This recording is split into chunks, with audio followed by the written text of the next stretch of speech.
श्री शिवाय नमस्तुभ्यम हर हर महादेव। इस चैनल पर हम आपको गुरुजी पंडित प्रदीप मिश्रा जी के बताए उपायों को वीडियो के माध्यम से समझाने का प्रयास करते हैं ताकि वे उपाय देखकर समझने में आपको आसानी हो। उसी श्रृंखला में काफ़ी विशेष तिथियां आने वाली हैं। कल है 28 नवंबर जो कि गुरु प्रदोष की एक विशेष तिथि है। उसके बाद 29 नवंबर मार्गशीर्ष कृष्ण त्रयोदशी और मासिक शिवरात्रि का विशेष योग है। और इसके साथ ही 30 नवंबर महीने का जो आखिरी दिन है वह मार्गशीर्ष कृष्ण चतुर्दशी और दर्श अमावस्या का भी योग बन रहा है। तो प्रदोष, मासिक शिवरात्रि और अमावस्या, इन 3 दिनों में आप गुरुजी पंडित प्रदीप मिश्रा जी के बताए कौन से उपाय कर सकते हैं, वही उपाय हम आपको वीडियो के माध्यम से समझाने का प्रयास करेंगे ताकि आपके देखकर समझने में आपको आसानी हो। और आप जो प्रश्न भी पूछेंगे उपायों से संबंधित, उन प्रश्नों के उत्तर भी हम आपको कमेंट बॉक्स के जरिए जरूर देंगे। बढ़ते हैं बिना किसी देरी के गुरुजी पंडित प्रदीप मिश्रा जी के बताए गुरु प्रदोष के एक विशेष उपाय की ओर। गुरुजी ने कहा, जीवन में अगर विपत्ति चल रही है, परेशानियां चल रही हैं, तो विपत्ति से बाहर निकलने के लिए आपको बिल्कुल नया उपाय किसी भी महीने की दोनों प्रदोष में करना है। अब दोनों प्रदोष, कृष्ण पक्ष की प्रदोष और शुक्ल पक्ष की प्रदोष में आपको यह उपाय करना है।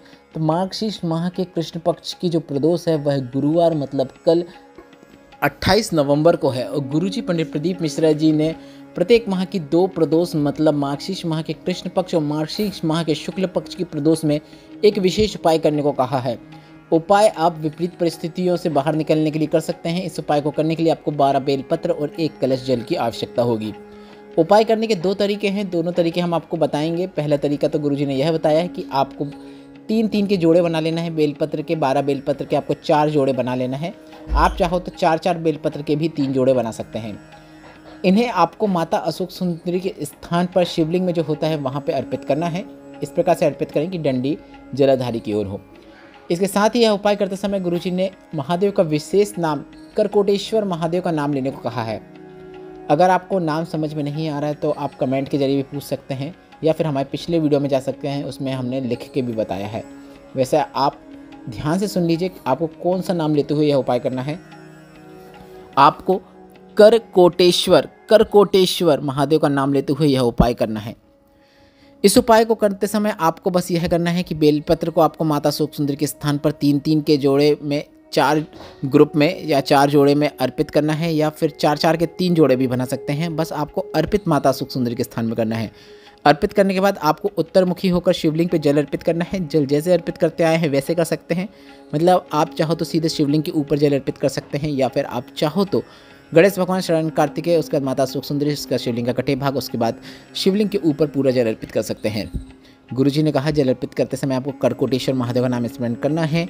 मात्र इतना कर देने से आप अगर एक माह की दोनों प्रदोष में यह उपाय कर देते हैं तो कितनी ही विपरीत परिस्थिति चल रही हो, विषम परिस्थिति चल रही हो, बाहर निकलने का रास्ता आपको अवश्य नजर आने लगता है। गुरुजी पंडित प्रदीप मिश्रा जी को बताया आप उपाय है मार्गशीर्ष माह के दोनों प्रदोष में कीजिएगा। 28 नवंबर को गुरु प्रदोष में करके अधिक से अधिक लाभ प्राप्त कीजिएगा।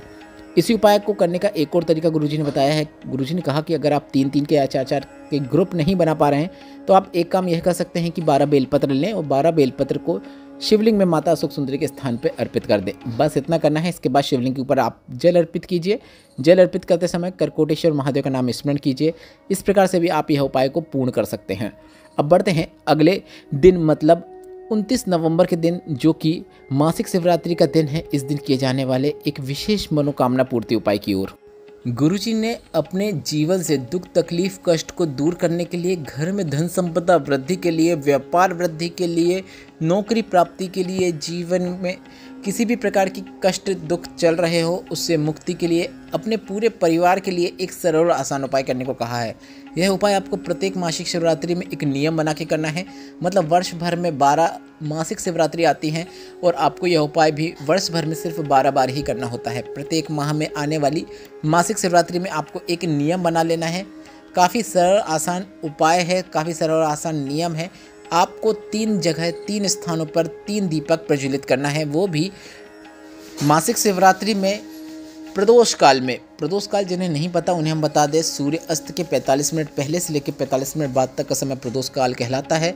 आप शाम के 5:15 से लेकर रात्रि के 7:30 बजे तक यह उपाय कर सकते हैं। आपको 3 स्थानों पर 3 दीपक प्रज्वलित करना है। सबसे पहले आपको एक लंबी बाती का घी का दीपक बेलपत्र के पेड़ के नीचे प्रज्वलित करना है।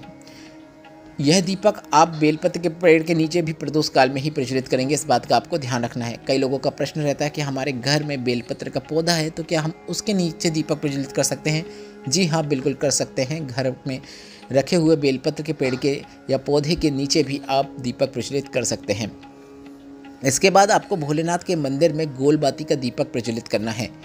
भोलेनाथ के मंदिर के अंदर नहीं जा सकते तो आप भोलेनाथ के मंदिर के चौखट के पास भी गोल बाती का घी का दीपक प्रज्वलित कर सकते हैं।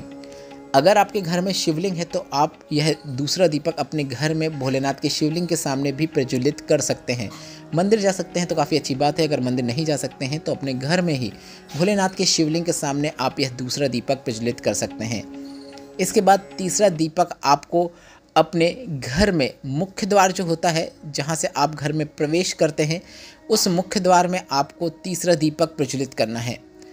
घर में प्रवेश करते समय सीधे हाथ की ओर या फिर घर के अंदर बैठ के दीपक प्रज्वलित कर रहे हैं तो ऐसे में आपको अपने उल्टे हाथ की ओर एक लंबी बाती का दीपक प्रज्वलित करना है। आपको यह 3 दीपक वाला नियम बना लेना है। प्रत्येक माह में आने वाली मासिक शिवरात्रि में आप इस प्रकार से दीपक प्रज्वलित कीजिए। भोलेनाथ की कृपा और माता पार्वती की कृपा आपको प्राप्त होती है। जीवन से दुख तकलीफ कष्ट तो दूर होते ही है, साथ ही साथ घर में धन संपदा वृद्धि भी देखने को मिलती है। यह उपाय करने से लाभ परिवार के सभी सदस्यों को प्राप्त होता है, इसलिए आप यह विशेष उपाय प्रत्येक मासिक शिवरात्रि में अवश्य कीजिएगा। बढ़ते हैं अगले दिन मतलब 30 नवंबर अमावस्या के दिन किए जाने वाले गुरुजी पंडित प्रदीप मिश्रा जी के बताए एक ऐसे उपाय की ओर, जिसे करने से आपके घर में अगर एक के बाद एक कोई बीमार हो रहा है या पैसा घर में बीमारियों में जा रहा है, घर में पैसा टिक नहीं रहा है, एक कमा रहे हैं सवा खर्च हो रहा है, तो उसमें आपको लाभ देखने को मिलता है। गुरुजी ने कहा आपके घर में पैसा ना रुकना, पैसा बीमारियों में जाना, कितना ही पैसा आ रहा है सब खर्च हो जा रहा है, तो यह सब पितृदोष के कारण होता है। और अमावस्या के दिन पितृदोष से मुक्ति के लिए और अन्य कई प्रकार के दोषों से मुक्ति के लिए आपको पीले चंदन की 7 बिंदियाँ शिवलिंग में विशेष स्थानों पर लगा देना है। कौन कौन से स्थान गुरुजी ने बताए हैं आप वह भी समझ लीजिए। आप सबसे पहले गणेश भगवान के स्थान पर पीले चंदन की एक बिंदी लगा सकते हैं। इसके बाद दूसरी बिंदी आपको शरण कार्तिकेय भगवान के स्थान पर लगाना है। तीसरी बिंदी आपको शिवलिंग में जो माता सुख सुंदरी का स्थान होता है वहाँ पे लगाना है। चौथी बिंदी अगर ऊपर जलाधारी बंदी है तो उसमें लगाना है, अगर ऊपर जलाधारी नहीं बंदी है तो शंकर भगवान की 5 बेटियां जया विषहरा शामली वाली दौतली देव, शंकर भगवान की 5 बेटियों का नाम लेते हुए आपको यह चौथी बिंदी शिवलिंग पे लगा देना है। इसके साथ ही 5वीं बिंदी आपको शिवलिंग में जो माता पार्वती का हस्तकमल है, शिवलिंग का जो कटी भाग है वहाँ पे लगाना है। इसके बाद 6वीं बिंदी आपको नंदी के दोनों सींग जो रहते हैं, दोनों सींगों में 6वीं बिंदी लगाना है। और 7वीं और अंतिम बिंदी आपको शिवलिंग पे लगा देना है।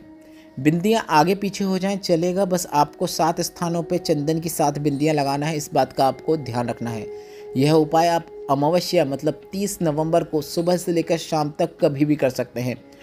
घर में कितने ही परेशानियां चल रही हो, दुख चल रहे हो, पैसा ना टिक रहा हो, पितृदोष से आपको मुक्ति मिलती है, घर में पैसा रुकता है और घर में सुख समृद्धि देखने को मिलती है। आशा करता हूँ वीडियो में बताया गया उपाय आपको समझ में आ गए होंगे, पर अगर अभी भी आपके मन में कोई प्रश्न है तो वे प्रश्न आप कमेंट बॉक्स के लिए पूछ सकते हैं। हमने व्हाट्सएप चैनल बनाया है जिसको ज्वाइन करना फॉलो करना बिल्कुल फ्री है, तो व्हाट्सएप चैनल की लिंक भी कमेंट बॉक्स में पिन कर दी है, वहाँ भी आपको उपयोगी जानकारी ही मिलने वाली है। वीडियो उपयोगी लगा हो तो कमेंट बॉक्स में हर हर महादेव अवश्य टाइप कीजिएगा। श्री शिवाय नमस्तुभ्यम, हर हर महादेव।